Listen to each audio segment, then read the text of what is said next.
Dear students, आज के इस वीडियो में हम सेकंड यूनिट का पहला चैप्टर है कोवलेंट बॉन्ड, उसको डिस्कस करेंगे। जनरली हम केमिकल बॉन्ड्स की बात करें तो केमिकल बॉन्ड्स कई प्रकार के होते हैं, जिनमें एक कोवलेंट बॉन्ड होता है, सहसंयोजक बंध, और एक आयनिक बॉन्ड होता है, और एक कोऑर्डिनेट बॉन्ड होता है, उपसहसंयोजक बंध जिसको कहते हैं, और एक मेटेलिक बॉन्ड होता है।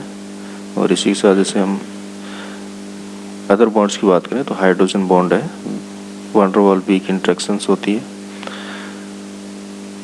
तो सबसे पहले हम बात करते हैं कि कोवलेंट बॉन्ड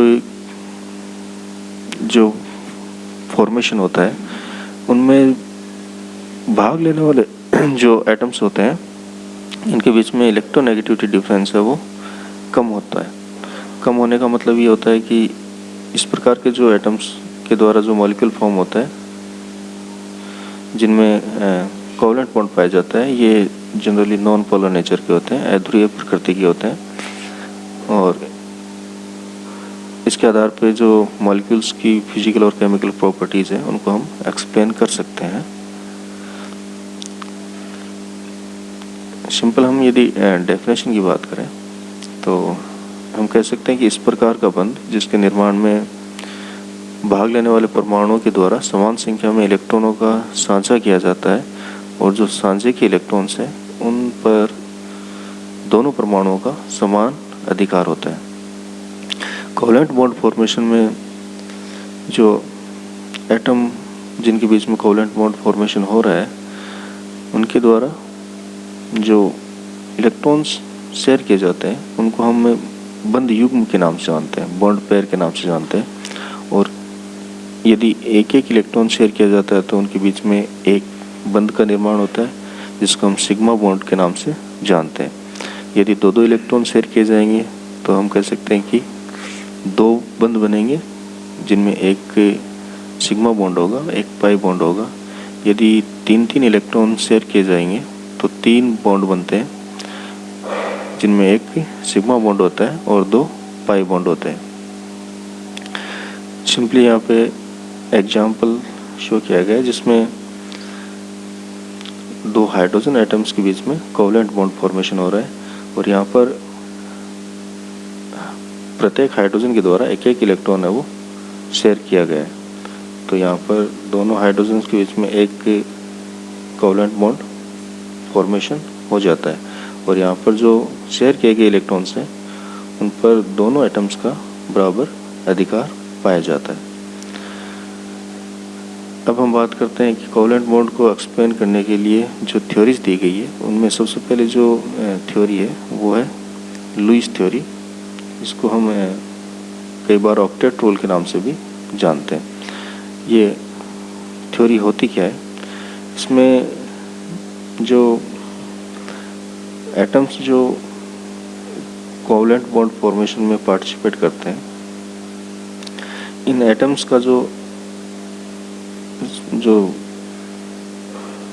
हम कहें कि आउटर मोस्ट सेल, या ये कह सकते हैं कि संयोजी जो कोश होता है, वैलेंस सेल जो होता है, उसमें जो टोटल नंबर ऑफ इलेक्ट्रॉन्स होते हैं वो इनके नियर मोस्ट या इनका जो एक पीरियड होता है उसका जो नोबल गैस एलिमेंट है उसके कॉन्फ़िगरेशन या उसके विन्यास के समकक्ष ये विन्यास प्राप्त कर लेते हैं, जो कि काफ़ी स्टेबल होता है। तो स्टेबिलिटी प्राप्त करने के लिए इनमें जो बाह्यतम कोश में जो टोटल नंबर ऑफ इलेक्ट्रॉन्स हैं उनका मान या उनकी संख्या है वो इनके नियर मोस्ट जो नोबल गैस है, या हम कहें कि इनके जो पीरियड में या आवर्त में जो नोबल गैस का कॉन्फ़िगरेशन है उसके बराबर ये इलेक्ट्रॉन्स इनमें पाए जाते हैं। यहाँ पर हम फॉर एग्जांपल बात करें तो जो क्लोरीन मॉलिक्यूल फॉर्म होता है इसके निर्माण में दो क्लोरीन एटम्स है वो बॉन्ड फॉर्मेशन में पार्टिसिपेट करते हैं, और इनके यदि हम वैलेंस सेल इलेक्ट्रॉन्स की बात करें तो इनके संयोजी कोश में 7 इलेक्ट्रॉन पाए जाते हैं, और जब इनके द्वारा एक एक इलेक्ट्रॉन का शेयर किया जाता है तो अब ये जो शेयर्ड इलेक्ट्रॉन है, सांजित इलेक्ट्रॉन है, इन पर दोनों परमाणुओं का बराबर अधिकार होता है। तो अब टोटल नंबर ऑफ इलेक्ट्रॉन्स की बात करें इनके आउटर मोस्ट शेल में, तो ये 8 होते हैं।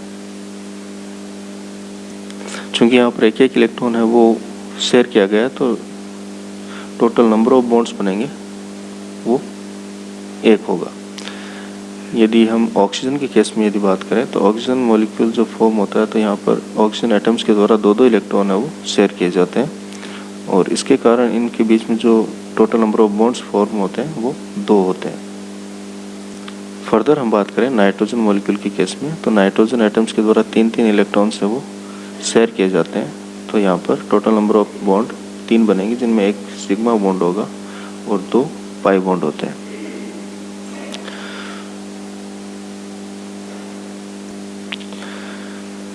यदि कोवलेंट बॉन्ड फॉर्मेशन में जो पार्टिसिपेट करने वाले एटम है, यदि वो बिल्कुल आइडेंटिकल हो, समान हो, तो हम कह सकते हैं कि इस प्रकार के जो मॉलिक्यूल फॉर्म होंगे वो नॉन पोलर नेचर के होते हैं। लेकिन यदि डिफरेंट एटम्स के बीच में यदि कोवलेंट बॉन्ड फॉर्मेशन हो रहा है, तो वहाँ पर विद्युत ऋणताओं का कुछ अंतर पाया जाता है। तो इस प्रकार के जो मॉलिक्यूल होते हैं वो टोटली नॉन पोलर ना होकर उनमें कुछ पोलैरिटी या ध्रुवीयता पाई जाती है। जैसे हम बात करें HF की, या H2O, अमोनिया या मेथिल क्लोराइड, तो इनमें एटम्स के बीच में इलेक्ट्रोनेगेटिविटी या विद्युत ऋणता का अंतर पाया जाता है, और इसके कारण इस प्रकार के जो मॉलिक्यूल्स होते हैं ये पोलर कोवलेंट बॉन्ड के नाम से इनमें पोलर मॉलिक्यूल्स होते हैं, और इनमें जो बंद होता है वो होता है पोलर कोवलेंट बॉन्ड। इस रूल की जो लिमिटेशंस हैं, इनको यदि हम देखें तो यहाँ पर कुछ इस प्रकार के मॉलिक्यूल्स भी पाए जाते हैं जिनमें एटम्स के पास में अयुग्मित इलेक्ट्रॉन प्रेजेंट होता है। तो इनके द्वारा जो ऑक्टेट रूल है वो ओबे नहीं किया जाता, उसकी अनुपालना नहीं की जाती, फिर भी इस प्रकार के मॉलिक्यूल्स वो स्टेबल पाए जाते हैं। जैसे NO मॉलिक्यूल की बात करें, तो यहाँ पर नाइट्रोजन के पास में एक अनपेयर्ड इलेक्ट्रॉन है, और इसके कारण इसका जो आउटर मोस्ट सेल या वैलेंस सेल का जो कॉन्फ़िगरेशन है वो कभी भी नोबल गैस के इक्विवेलेंट नहीं हो सकता। फर्दर हम बात करें जो इलेक्ट्रॉन न्यून जो कंपाउंड्स हैं, जो जिनमें ऑक्टेट है वो इनकम्प्लीट पाया जाता है, जैसे बेरिलियम क्लोराइड है, बोरॉन फ्लोराइड है। तो यहाँ पर बेरिलियम क्लोराइड के केस में यदि हम बात करें, तो बेरिलियम के पास में बाह्यतम कोश में 4 इलेक्ट्रॉन होते हैं, जबकि बोरॉन के केस में, बोरॉन फ्लोराइड में 6 इलेक्ट्रॉन पाए जाते हैं। तो इनके पास में जो टोटल नंबर ऑफ इलेक्ट्रॉन्स हैं वो नोबल गैस कॉन्फ़िगरेशन के इक्विवेलेंट या इक्वल नहीं होते हैं। इसके बाद हम बात करें कि जो कुछ इस प्रकार के मॉलिक्यूल्स भी पाए जाते हैं जिनमें जो टोटल नंबर ऑफ इलेक्ट्रॉन्स होते हैं वो 8 से ज़्यादा होते हैं। जैसे फॉस्फोरस पेंटाक्लोराइड है, सल्फर हेक्साफ्लोराइड है। तो इनमें फॉस्फोरस के पास में टोटल नंबर ऑफ इलेक्ट्रॉन 10 पाए जाते हैं, जबकि सल्फर के पास में 12 इलेक्ट्रॉन्स पाए जाते हैं। तो ये कुछ अपवाद हैं इसके। अब हम बात करें जो जनरल कैरेक्टर्स होते हैं कोवलेंट कंपाउंड्स के, उनके बारे में। तो सबसे पहले है फिजिकल स्टेट, और फिजिकल स्टेट की हम बात करें तो सबसे पहले हम बात करते हैं इसके मॉलिक्यूल, जो कोवलेंट मॉलिक्यूल्स होते हैं उनका नेचर क्या होता है। तो जनरली ये नॉन पोलर नेचर के होते हैं, और इनके बीच में जो वीक इंट्रैक्शंस होती है, अट्रैक्शन फोर्स होते हैं, वंडर वॉल जिसको बोलते हैं, इस प्रकार के फोर्सेस इनमें पाए जाते हैं,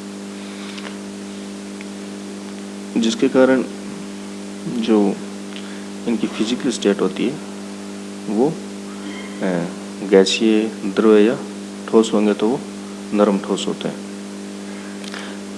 सेकेंड कैरेक्टरिस्टिक्स की बात करें तो यह क्रिस्टल स्ट्रक्चर।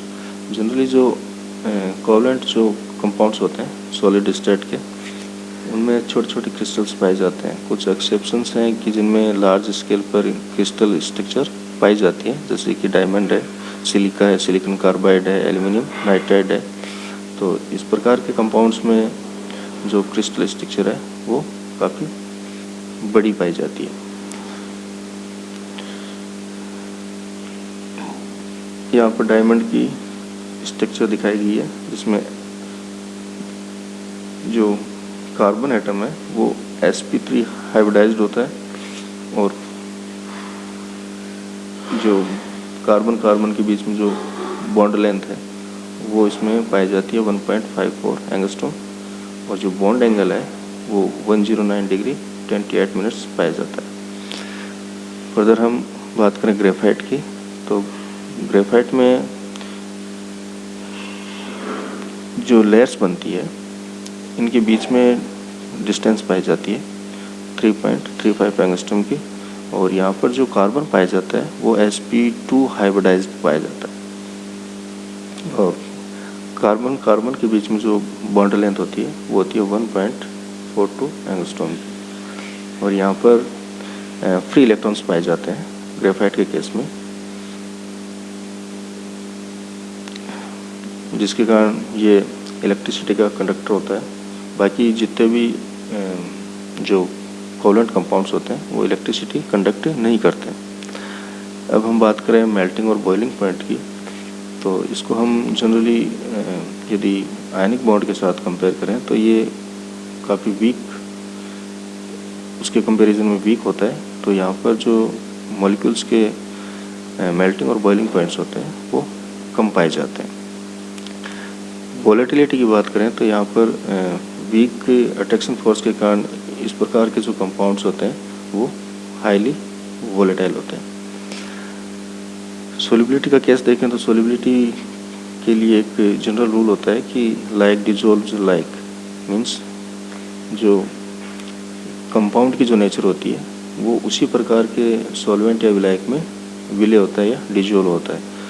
तो जनरली हम मानते हैं कि जो कोवलेंट कंपाउंड्स होते हैं वो नॉन पोलर नेचर के होते हैं, तो ये नॉन पोलर या अध्रुवीय जो विलायक होते हैं उनमें आसानी से विलयशील होते हैं या घुलनशील होते हैं।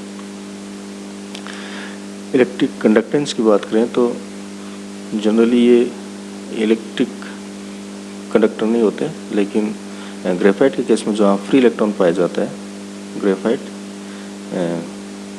इलेक्ट्रिक कंडक्टर का काम करता है। केमिकल रिएक्टिविटी की बात करें तो इस प्रकार की जो रिएक्शंस होती हैं इन कंपाउंड्स में वो काफ़ी स्लो रेट होती है उनकी, और रिएक्शंस में जो पुराने बंद होते हैं वो ब्रेक होते हैं और नए बॉन्ड फॉर्मेशन पाया जाता है। आइसोमेरिज्म की बात करें तो जो कोवलेंट बॉन्ड्स होते हैं वो डायरेक्शनल होते हैं, और डायरेक्शनल होने के कारण इन कंपाउंड्स में कई प्रकार की आइसोमेरिज्म है वो पाई जाती है। थैंक यू स्टूडेंट्स, आज के लिए इतना ही।